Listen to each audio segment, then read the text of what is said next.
in the military, we kind of have our self-care mapped out for us in the form of working out every morning, whether it be individually, but we have to kind of be somewhere to do it, or we work in a group. So what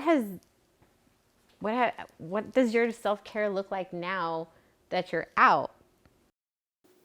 The exact same for me. I'll answer that very quickly. It is non-negotiable for me that I have to go for a run every day. And I don't put it on my calendar necessarily because it depends on when it's going to be, because things pop up. But it's something that I am very vocal about and open about, because I want the people who I work with, my caseworkers, to know that, like, you have to have fresh air, you have to go outside, you have to see the sun, you have to have time where you step away, because some of these cases are really hard.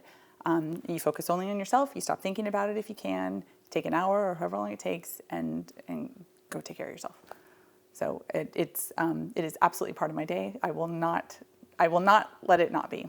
It's like what keeps you from being overstressed at work, you know. It gives you the opportunity to kind of wind down and kind of get back to just you. It's just, for me, it's just me and the gym. I'm really lucky with my family, my work family. They know that I need to go to the gym, so they encourage me, like, nope, you need to go, stop what you're doing, go to the gym. You didn't have time to go this morning, well, go during lunch, or we'll work this out. So I have a good family. So now that you work generally 8 to 5, or you have a set time, and in the military, we're constantly working. They own us from dawn until dusk and beyond, 24/7. How have you made that transition to being by the hour versus having continuous work? It's still, after a year, it's been kind of difficult because, you know, I feel like whenever I'm working on a project, you know, I want to complete that, you know, it's like completing the mission. I want to finish that.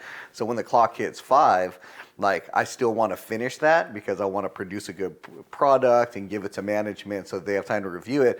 But it's also time to go. And what I've enjoyed about leaving relatively at 5, granted, I have to beat traffic as well, but I get to come home and I get to see my kids. I recently went through this leadership course, and I had a mentor, and the mentor, I brought that up, how management and how the agency overall generally supports families. And she said, yeah, it's in our name. We're the Department of Family and Protective Services. And that just rang with me, right? And so it's like, you know, you got to put your money where your mouth is. So you can't say we support families or we protect families and we protect these people, but yet you're not going to let your employees enjoy their time with their family. So that just kind of rang true. But Emily and Victoria, you guys are still in, and I know you've got some children too. So how do you make them understand that I have 2 jobs? I have a kind of a set trial schedule for the department, and I probably have more cases. I have more cases. I have a lot more phone calls. I have a lot more people who are dependent on me to be available. So my workday has increased, or my workload has increased, and that's difficult for my children. But it's also non-negotiable. I have to pick up my children from school. So you just make it work, and there's flexibility amongst the other attorneys to make sure that we're all covered. The explanation of my children of what I do, I think, makes them just see the world, have a much bigger picture of the importance of what I do or what we do, and why, if there's a phone call, I have to take it. I'm not stepping out of their plays or their sporting events to take it, but sometimes. I understand what you're saying. My daughter sees the difference now, because when we had phone calls with the brigade commander or the battalion commander, depending on what point of my position I was in, now she's like, Mom, you don't have to talk when we're all eating. You actually get to eat with us. And I'm like, I know. Even just the smallest thing is eating dinner with your family instead of taking a conference call with all the leaders from 6 to 9 o'clock.